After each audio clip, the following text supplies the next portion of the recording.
Good evening. I'm Cora Ruff, and I want to welcome you to this webinar entitled Rebuilding Life After Loss of a Spouse.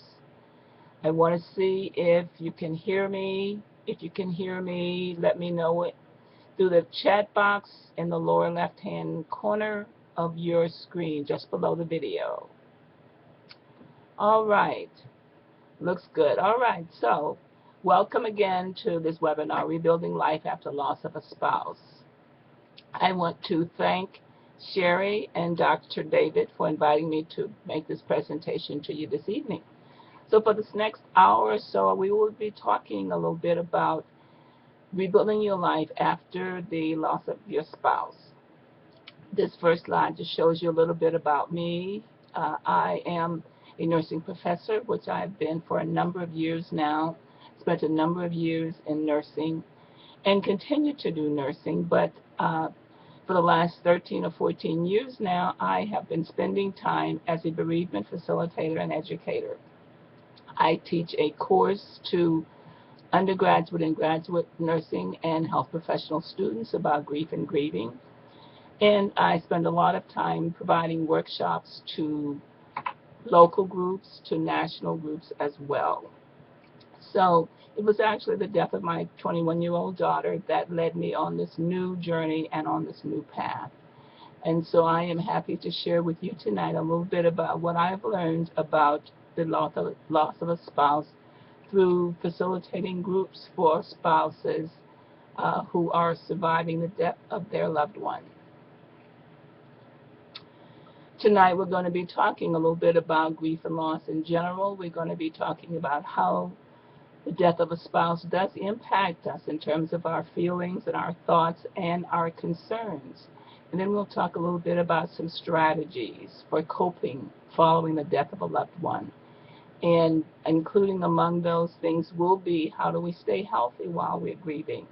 And what does moving on look like? As well as talk a little bit about some business matters that are important to newly bereaved and continuing spouses. And then finally, we'll share a little bit of some internet resources for people who are grieving the loss of their spouse. So you're now part of something called widowhood, and that for many of you is a very unsettling experience. It's a very painful journey, but I want to tell you that you're not alone. There are many, many people who are in that same position. In 2008, nearly one half of all those people aged 65 and older became widows. And they then actually every year about 1 million people lose their spouse, joining the already 11 million people who are in that position. So the loss of a spouse does increase with age. And it is one of those difficult journeys. Your life is forever changed, but there's no reason why your life cannot be meaningful again, because that is certainly possible. So let's talk a little bit about grief, what it is, how it feels, and the like. First of all, grief is the normal, natural response to a loss of any kind.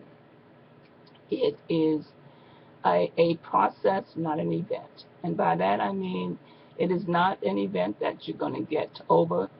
It happens, and then you're going to get over it and be done with it. It is a process. It is an ongoing process. It is something that continues throughout our lives. It just changes. It's not forever acutely painful, but it does change as we grow and heal from that experience. There's also no one right way to do it. We each have to find our own individual path through grief. And it depends upon who we are, as well as a lot of other things that we'll talk about shortly. And there's also no time frame for grieving. People like to know, how long is this going to last? When can I expect to be done with this? Well, there's no time frame. I can't give you a month, a year, 5 years, or 10 years. There is no time frame. And grief is also an experience from which we can grow and learn. So responses during acute grief then, following the death of your spouse, there are a number of things that you will be feeling. And here's a list of some of those things. First of all, there's going to be some shock, some numbness, just not able to understand or even believe that this has happened.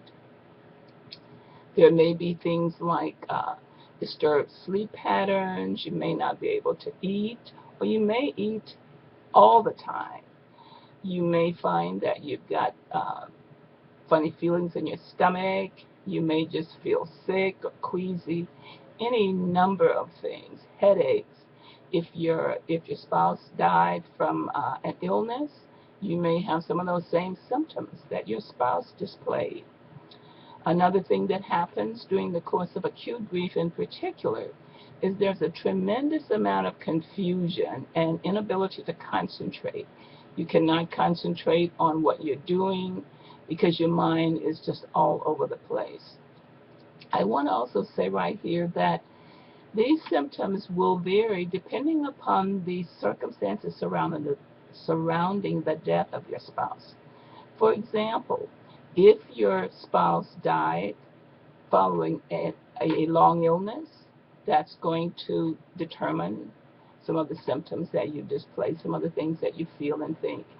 By the same token, if your loved one died from violence, whether it's homicide or suicide, whether they died in an accident involving a drunk driver, all of these things will influence the symptoms that you experience.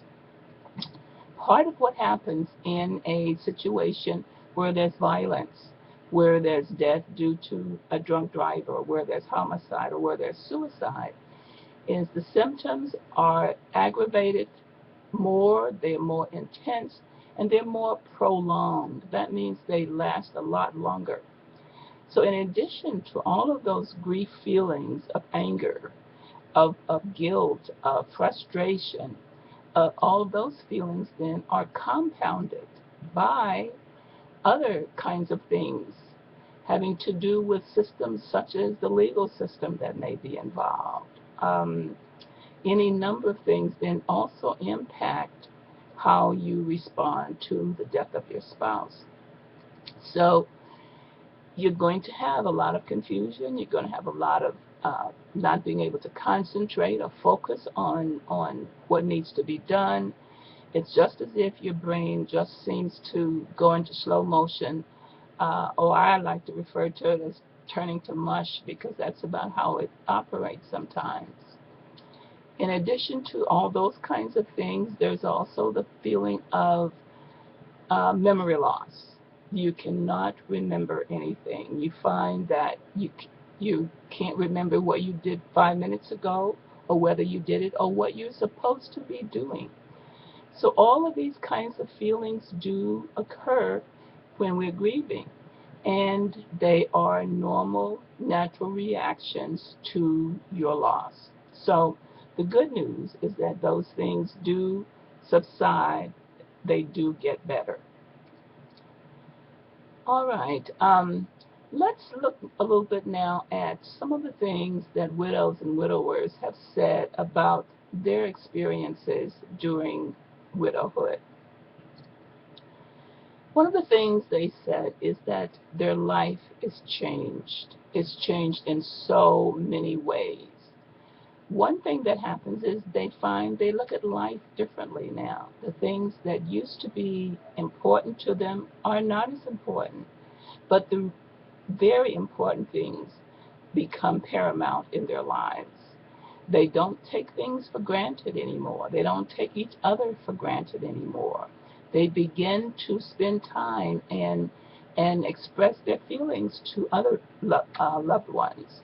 So it's an opportunity then to be able to say to people, this is how I think of you, this is what I care for, this is why I care for you, and the like. So these life changes are indeed what happens when we lose a spouse. Another thing that happens is many of them expressed fears. They had fears about a number of things. Some of those fears included such things as having to come home at night to an empty, dark house. That was a big concern, especially for some of the widows. Things like driving alone, having to go across town, having to go around town alone when they have been so accustomed to doing so with their spouse. They also talked about the fear of growing old and retiring, um, growing old alone, that is, or maybe even living too long because they had counted on living with their spouse and now the spouse is no longer there. So they indeed are concerned about or afraid, they have fears of living too long. Or they have fears about being ill and disabled. It's one thing when you know that there's going to be somebody there to be with you when you become disabled or when you become ill, but when you realize that your spouse is no longer there, then they had fears about that.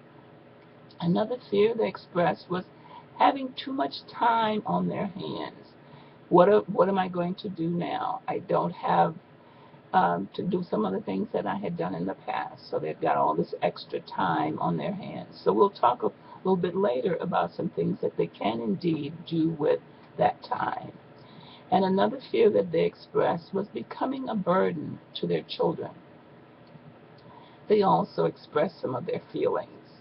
One of the paramount feelings they had was one of loneliness. Tremendous amount of loneliness now, because particularly if they had an empty nest where it was just the two of them there, all of a sudden there's nobody in the house except the surviving person. So that the loneliness was very, very pronounced for them. They said also that they felt as if a part of them was missing and that they felt just so socially isolated. Things that they used to do with other couples, they no longer felt comfortable doing because they felt as if a third person would be like a fifth wheel.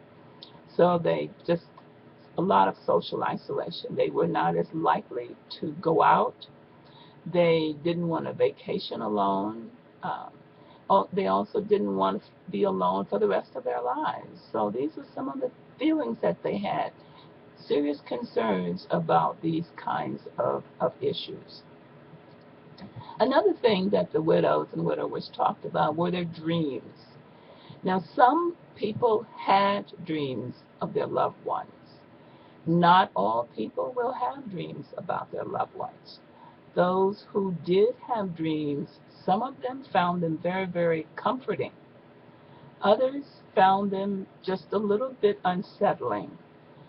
So not everybody will have dreams of their loved ones, and then those who have them will have certain feelings about them. For instance, some people wished that they could receive a message from their loved one indicating that they were all right or indicating that it was okay for them to move on. So they really wished that they could have some assurance that indeed it was okay to move on or that indeed they were okay. So these were just some of the things they said about their dreams, but not everybody has dreams of their loved one. All right, so the question becomes, how do you pick up the pieces of your broken heart and your broken life, and how do you then move on to build a new life? One of the first things you need to do is grieve deeply and completely. And by that I mean those feelings that you have, those dark feelings of sadness and despair and depression. Sometimes we feel as if those feelings will overtake us and that they'll somehow damage us in some way. So we try to hide those feelings. We try to keep them from surfacing. But the important thing is that if we can get those feelings out, let them out, In fact, we'll probably feel a lot better emotionally after having done so. So it's important to grieve deeply. Cry if it hurts. Yes, it will hurt. Tears are therapeutic. Share those feelings. And don't try to stuff them, because you'll be okay. You'll be able to manage them, even though they feel like you feel as if they may overtake you.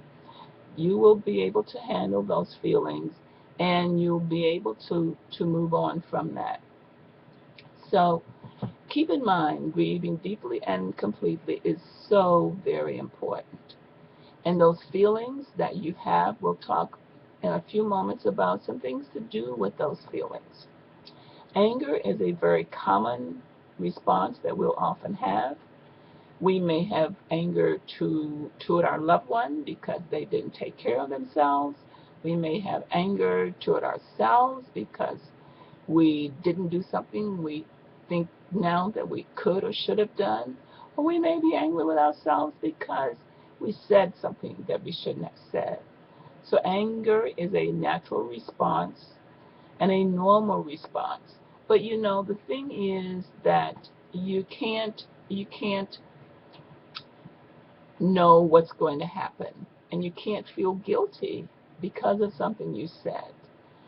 Invariably, I'll hear a spouse say, you know, I said such and such to my husband, and soon thereafter he had a heart attack. Well, words don't cause heart attacks, and words don't cause strokes. So even though we can point to a specific instance in which we feel as if our words caused our loved one's death, they really don't. Words don't cause those kinds of things. So try not to feel guilty about it. If there is some feeling of guilt, talk about it, write about it, and then release it. And during the expression of those feelings, do avoid isolating yourself. Find a trusted friend, find a group, find someone to share those feelings with, someone who's willing to listen to you and not judge you and not offer advice. So avoid isolation there. Something else that's helpful during this difficult time is journaling. Journaling is an excellent opportunity to get those feelings out, to put them on paper. It's a great way to not have to share those feelings without having to share them with anybody else. In other words, write about it in your journal. You don't have to worry about punctuation. You don't have to worry about sentence structure.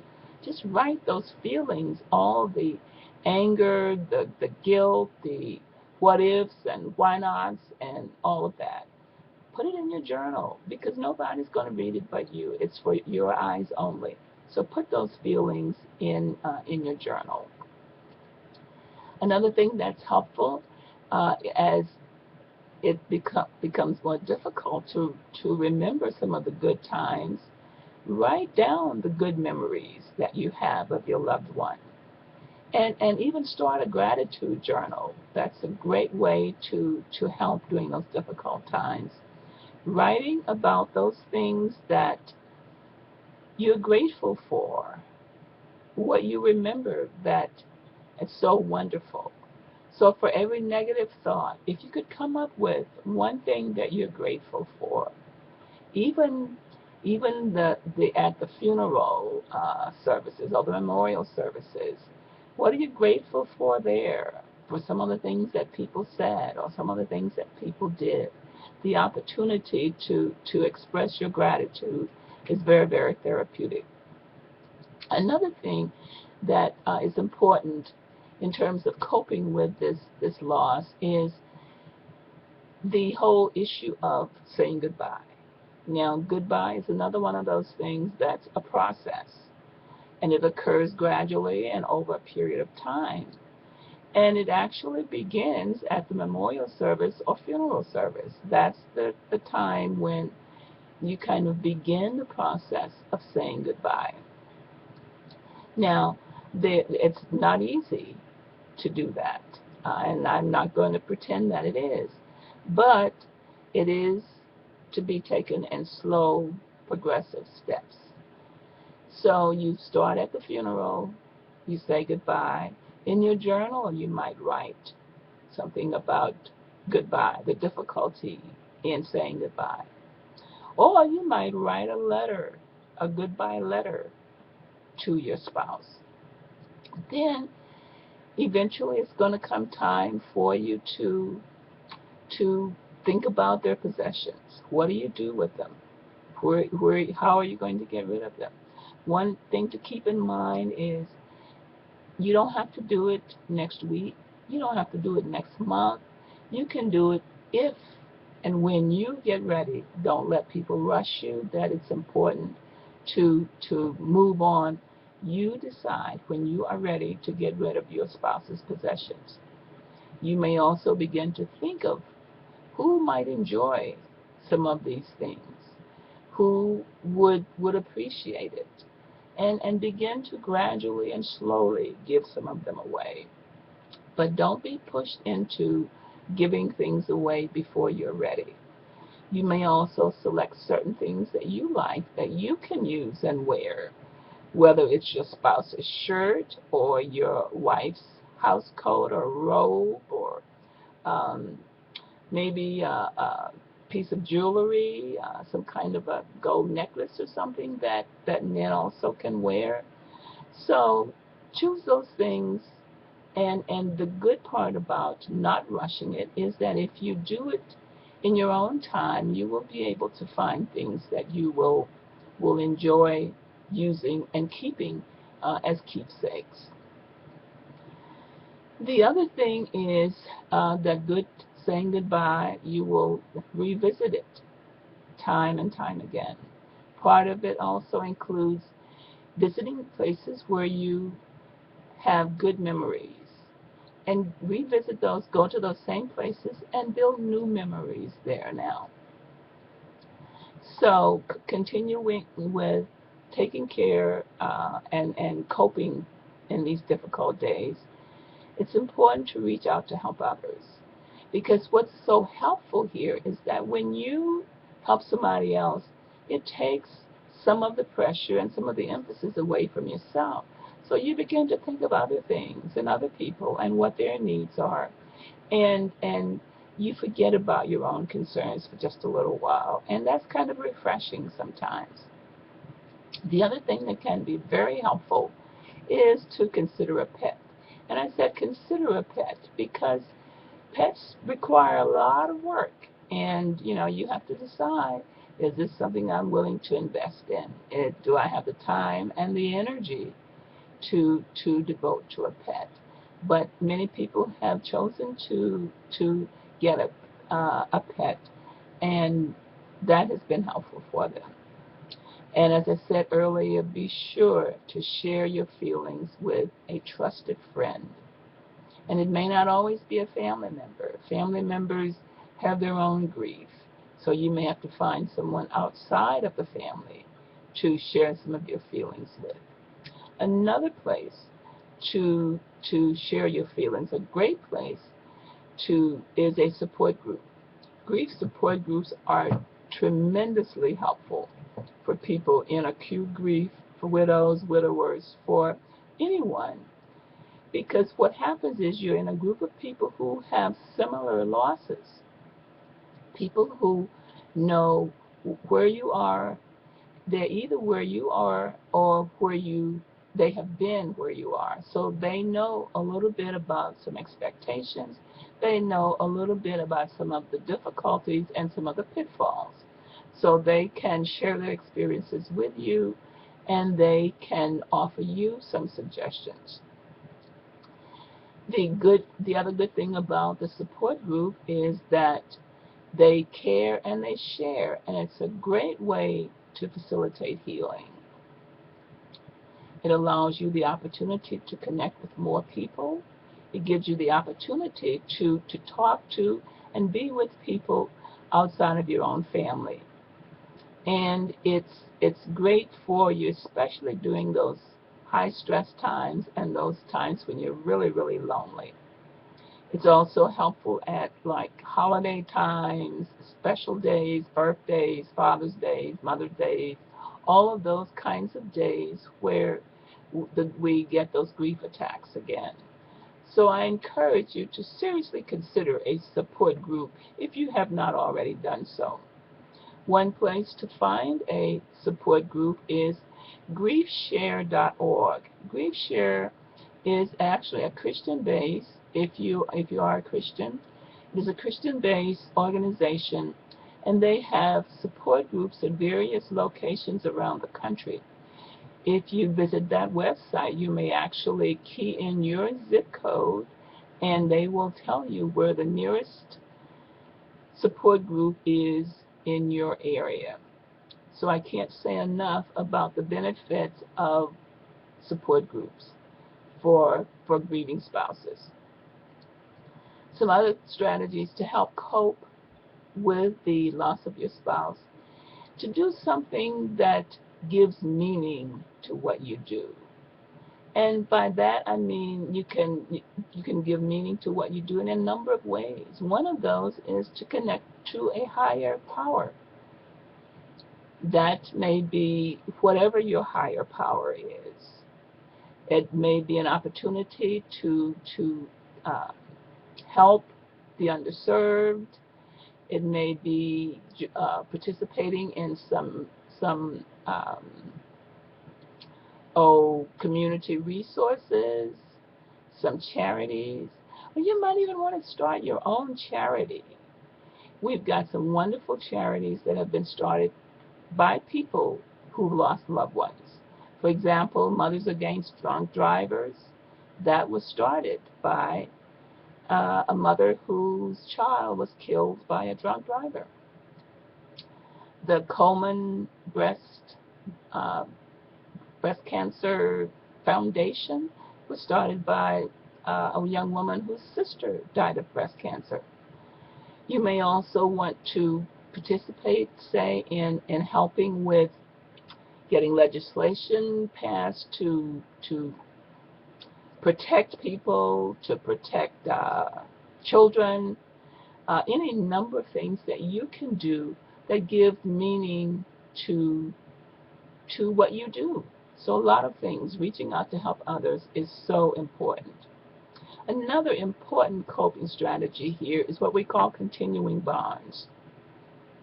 You know, we've had our spouse in our lives for 10, 15, 20, 30, 40, 50, 60 years, many of us. And as a result, when the person dies, the love doesn't end. Death ends a life, but it doesn't end a relationship. So we know now that what we need to do is develop ways to stay connected to our loved ones. It's a different kind of way to be connected because they're no longer here physically. But what happens is we're able to do things to remember them. Part of what that might look like is we could write letters to them. Many people will write letters to their spouse on a regular basis, telling them a little bit about what their life is like now, how much they love them, how much they miss them, any number of things. There are other ways to do so. To remember them, they may do things like plant a tree, develop some kind of sculpture, landscaping. They may do things like start foundations, scholarships, and something as simple as lighting a candle is another way to remember your loved one. So the sky's the limit. You can actually even purchase a star or rent a star, I guess it's called. So a number of ways to remember your loved one and remain connected to them. So you don't have to forget that they ever lived, but you can do things that will really help enhance your healing and make you feel a little bit better also if you do something in memory of your loved one. Some other things that might be helpful, especially in the early months and years of your bereavement, having plenty of green plants and fresh cut flowers around, things that have life, just kind of force you to think of life. So kind of gives you a different focus and helps to lift the spirits a little bit. Another thing that's very, very helpful is to dress in bright, cheerful colors every day. And I can tell you uh, from personal experience, when my daughter died, I found that wearing bright colors really did lift my spirits tremendously. Another thing that's helpful is listening to music. It can be very, very therapeutic. Now, of course, you have to choose the kind that you enjoy, and depending upon how you're feeling at the time. So that if you want something that's going to help calm you a little bit, you might choose some quiet, somber tunes, not too somber, but something that's going to just soothe your ragged nerves, for example. If you want something with a little bit more bounce, that might lift your spirits also. So consider music as another option there in terms of helping you along your grief journey. It's also important that you plan to have something to do each day, that you don't keep too busy that you are exhausted, but also that you do have something to do, because sitting doing nothing um, is not encouraged either. Another thing that's important is not stay in bed. Get up every day and don't go to bed during the day if at all possible, because it's going to interrupt your sleeping at night. So by all means, try to stay out of bed and try and have something to do. There are lots of things that you can do. You can volunteer at the local Y, at your local church or synagogue, local hospitals, local schools, any number of things. Volunteerism is very, very helpful as you try and find something to do to fill your days. If at all possible, try and eat dinner with someone or try and have a visitor for dinner, because the dinner hour is a very, very lonely time for widows and widowers. All right, so some other things to think about as you are navigating your widowhood. Let me just back up and see if okay. Some now for paperwork and business matters. The first things you've got to do early in your bereavement is getting all the paperwork done, and there's lots and lots of things that have to be done. Starting with something as simple as getting certified copies of the death certificate. You've got to notify so many people. You've got to notify insurance companies. You've got to notify your mortgage companies, credit card companies to change, if you've got joint accounts, notifying the banks to change it to your account, to your name. Social Security, if they are receiving Social Security, for example, you do need to notify Social Security so that they can stop the checks. If you receive a check, you have to return that. And you also will contact them to see what benefits you may have as a surviving spouse. If the spouse was a veteran, notify veterans. They do have a small stipend for burial expenses. They also will give the family a flag, and they may also have some benefits for spouses. So all of these are agencies and companies that need to be notified. Your employee, the spouse's employee rather, needs to be notified, and there may be some insurance policies, some benefits that you may not be aware of. So all of these things are important that you do early, usually the first couple of months following the death of a spouse. And of course, at some point, you're going to need to seek some legal advice. because there will be things that you'll need to do in terms of the person's estate and the like. Other things that may need to be considered, like we talked about insurance companies to change beneficiaries, credit cards, we already talked about that, to transfer to your name. Motor vehicles, if your spouse had a motor vehicle, you'll need to change that motor vehicle to your name. Any things that you had jointly will need to be changed to your name. Stockbrokers, notify them. All of these kinds of things will have to be done. If you had a will, you will need to have the attorney update your will, because it will be important then to change beneficiaries. So there are lots of business kinds of things that have to be done. And of course, all these things have to be done in addition to grieving. So there you are with confusion and can't concentrate, and then you've got all these business matters that need to be taken care of. So it does make it very, very difficult. So here again, it's important to try and get a trusted friend who can help you with some of these kinds of things. I want to say a word now about decision making. We encourage people to not make any major decisions for that first year or so. So if at all possible, postpone making major decisions. For example, if you're feeling like you're going to have to relocate, before you make the decision to relocate, go and visit that place and stay for 2 or 3 weeks and see if that's something you're really going to want to do. If you're thinking about seeking employment, take a look at your finances first to see if you're going to need to seek a job right away or whether or not you can wait.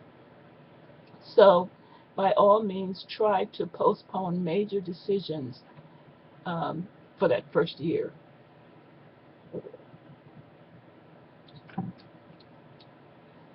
If you're thinking about moving in with someone, before you make the final decision to move, just go and visit with them for 2 or 3 weeks and see if that's something you really want to do, or whether you want to go back to your own home. So no major decision making the first year. Now we want to move on to talking about ways to keep healthy. And I am losing my voice. Being bereaved, or during the process of grieving, we are at greater risk for illness. So there are a number of things we need to do to try and keep healthy.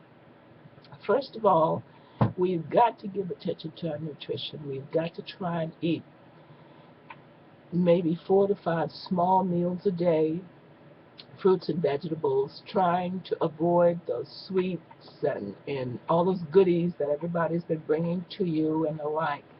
Give attention to nutrition. Sleep and rest, so important. It's difficult to sleep, but you should try and get in bed 8 hours before the time you need to get up. And many times you may not be able to sleep, but at least you're there and you want to try and relax, at least to get some rest. Exercise. Exercise is probably the most important thing you can do for your health ever, and certainly while grieving.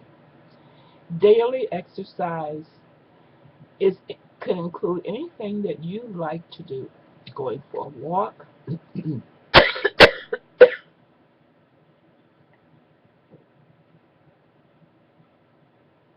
me. I encourage you to go for a walk daily. At least do something, whether it's aerobics or swimming or jogging or dancing. Whatever you enjoy doing, this is a great time to do it. Another thing that's important is to stay connected to people. We talked earlier about avoiding isolation.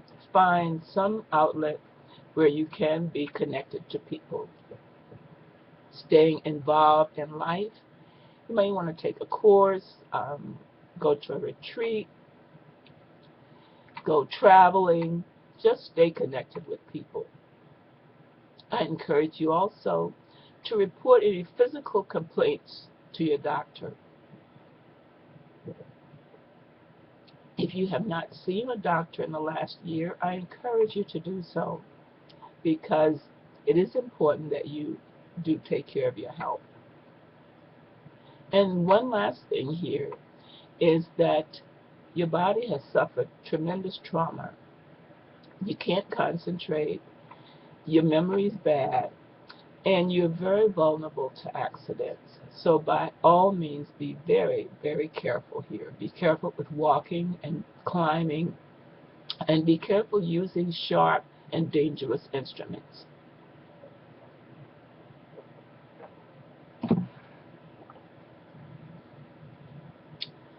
All right, now it comes to moving on. What do we mean by moving on? First of all, moving on does not mean that you forget the person. It does not mean that you never feel the pain anymore. And nor does it mean that you believe life is fair.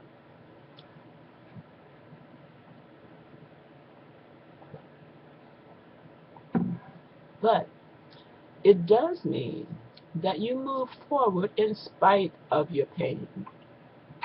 It means that you will experience a lessening of the pain.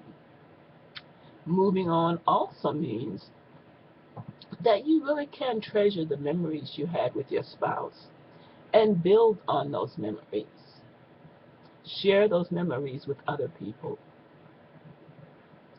It also means that you can try new relationships and try new things. And moving on also means that you understand that both joy and loss are part of life.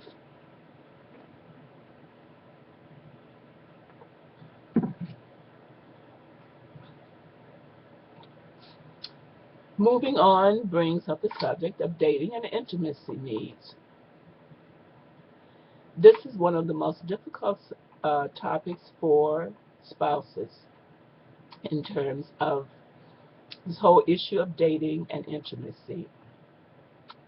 Part of what's important to do is to at least give yourself time to grieve the death of your spouse first,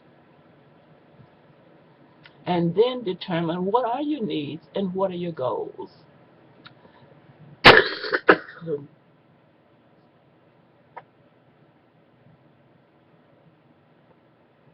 Excuse me. What is it that you want? If you want a relationship, decide what kinds of relationships do you want. Do you want a friend? Do you want a romantic relationship, or just what? So it's important to decide what your own goals are. And don't let people push you into moving forward until you're ready. You are the person who's able to decide that.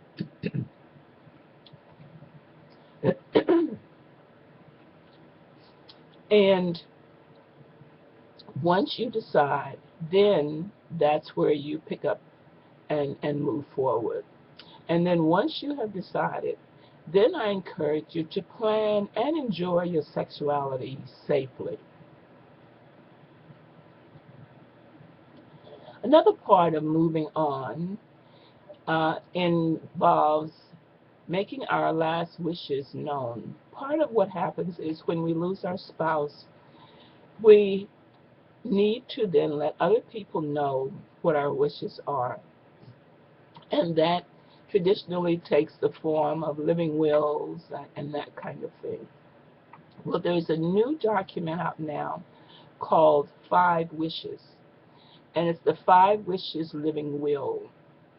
It's a very easy to use document that helps you to decide who you want to make healthcare decisions for you when you can't make them yourself.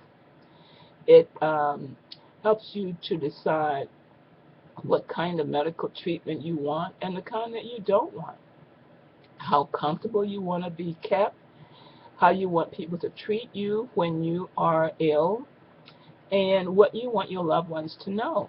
And this document, quite a fascinating document, is very, very easy to use. All you do is check some boxes and you circle some choices and you write a few sentences. And this document is available at agingwithdignity.org. That's www.agingwithdignity.org. And it's called the 5 Wishes Living Will. This document, once it's completed, it has to be witnessed and a number of things, but then it puts all of your healthcare advocacy and all of that information available in one location, in one document. There's a phone number there where you can call to obtain copies of it as well. So I encourage you to think about completing a 5 Wishes Living Will if you have not already done so, because it will be more important than ever now that you let someone else in your family know what some of your wishes are. You may have already shared it with your spouse, but now that your spouse is no longer here, you want to share that with someone else. To kind of summarize now, we've talked a little bit about widowhood, and I want to tell you that you're not alone. You are in a large number of people. You are among a number of people who are widowed now.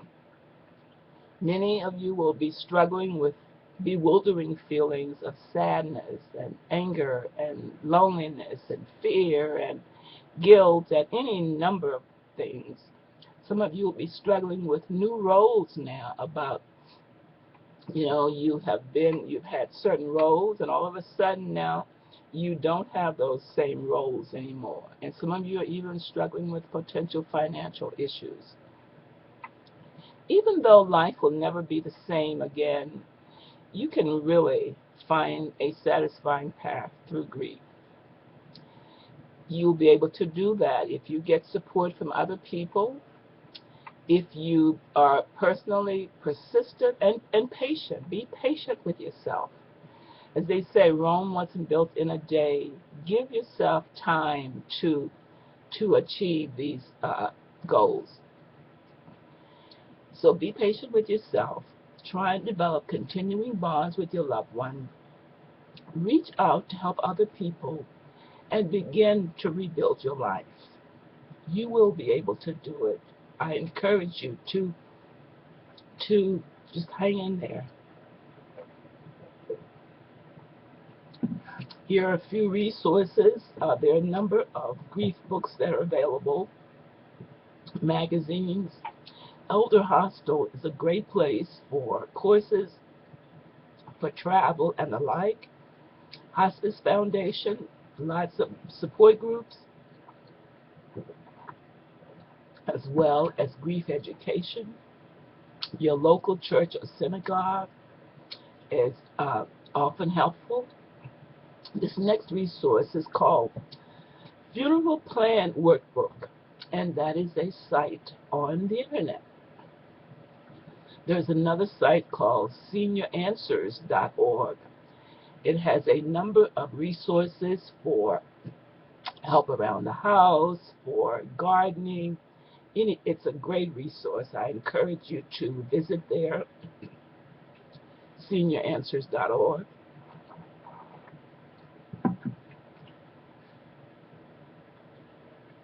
Other resources, Widow Chick is a site that has opportunities for you to actually list, to chat back and forth, a lot of good articles and the like, as does WidowNet. Both of these are great resources for widows. GriefShare.org, I already told you about that, where you can find local support groups. OpenToHope.org is a website that has lots of videos, lots of articles. I've had the opportunity to contribute several articles myself, articles on all types of grief, death of a child, death of a spouse, death of a pet, death of a loved one, death in the military. All kinds of articles are on that site. MentalHealthAmerica.net is a great resource in that it has actually the opportunity for you to take certain screening tests.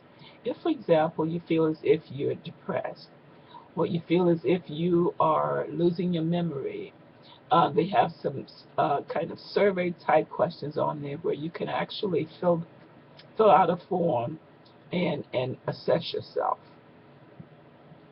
BeliefNet.com has a lot of inspirational kinds of information on it. It's you can actually sign up and they will send you an inspirational message on a regular basis every day for 365 days. They will send a nice message of support to you each day. The AARP site has information on grief and grieving and information for widows and widowers. And I already talked about Hospice Foundation as having a lot of information for both professionals and lay people. I want to thank you for sharing with us tonight. I want to also tell you about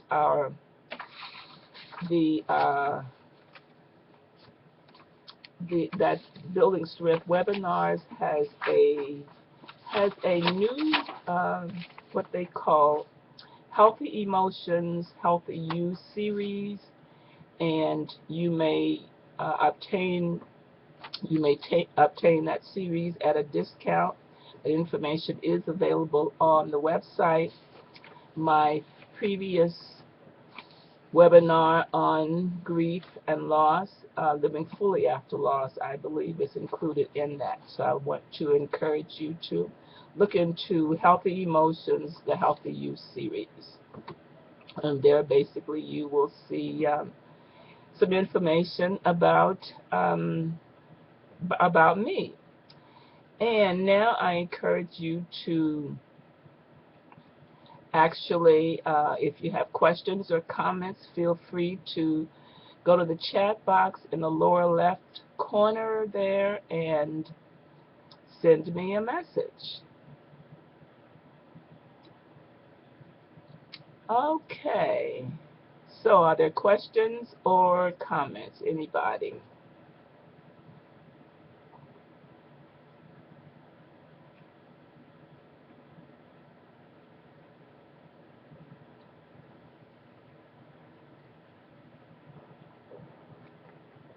While I am waiting, I will just tell you again about the Healthy Emotions, Healthy You series that you may get information from the website.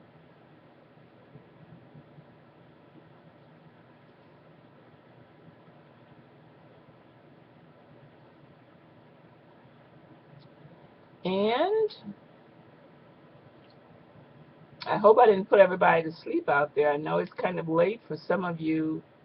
It's 10 o'clock in some time zones. Some of you, it's a little bit earlier. I think one of the things I did want to say a little bit more about is certainly the death of a spouse will vary with the cause of the death or the circumstances surrounding the death. In situations where there's been violence involved, that the spouse will certainly have more complicated grief. They'll have more intense feelings, more intense symptoms, fears and concerns, and they last longer.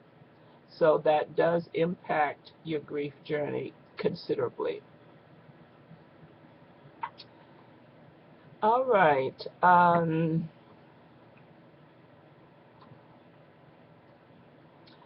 I see one message here.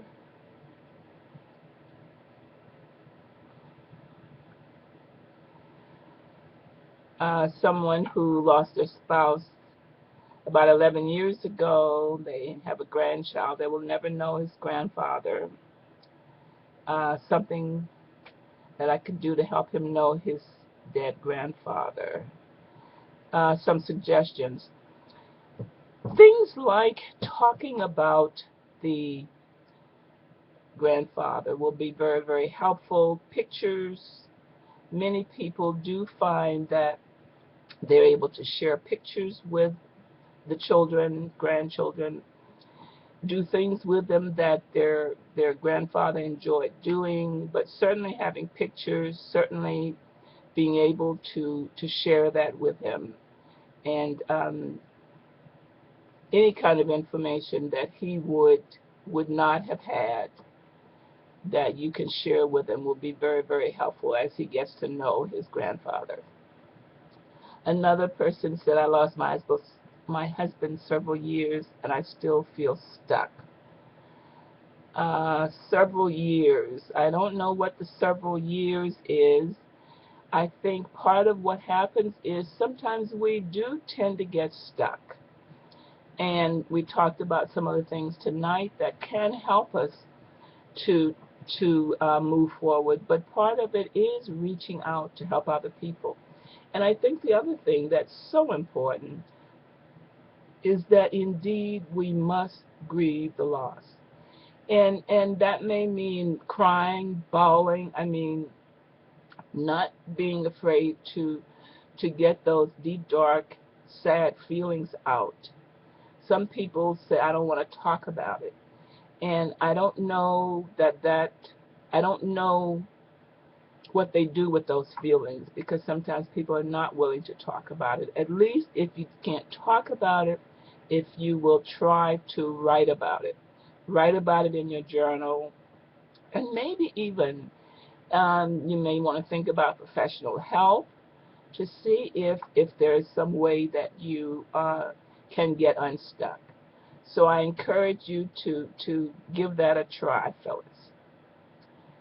Thank you so much. No questions. Just so grateful that you're there. Lost my husband 5 months ago and really appreciate you. I am so sorry for your loss. That is, I'm sure this is a very, very difficult time for you. We are still awake. Great webinar. Thank you.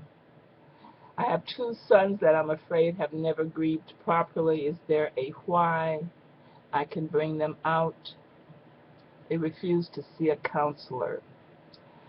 Unfortunately,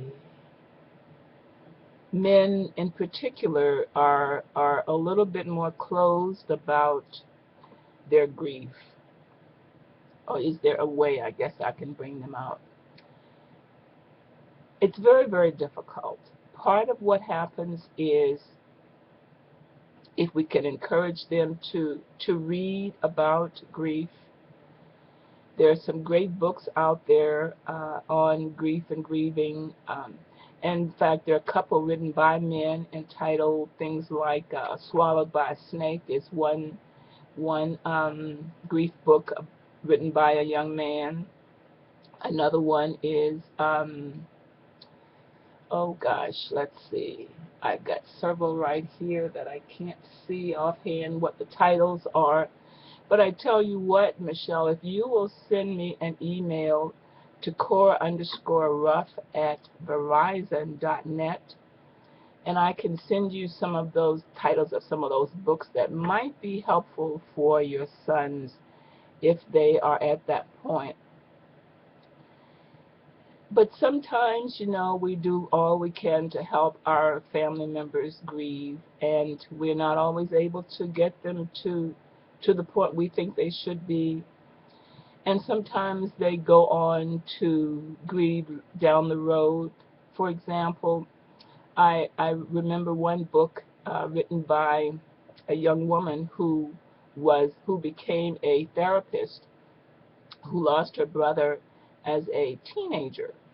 And it was not until she went through a divorce and went on to get her doctorate in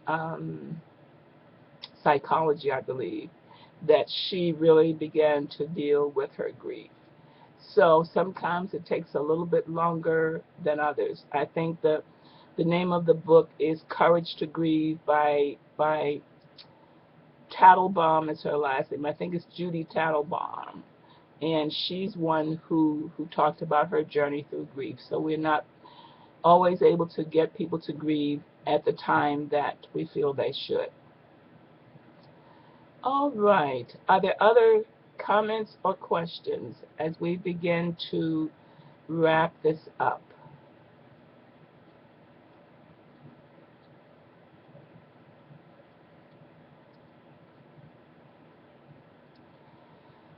Then if not, I want to thank you for the opportunity to share with you tonight. And I just encourage you to realize that, yes, you can get through this. It will be difficult, it will be long, and it will be hard. But you can do it. Just get some help, get some support, join a support group if at all possible, get the feelings out, and remember your loved one, and finally that you reach out and help somebody else, because then you will find that your journey will be very, very different. You can have a new life, and it can be reasonably happy. So again, I thank you, and I bid you all good night.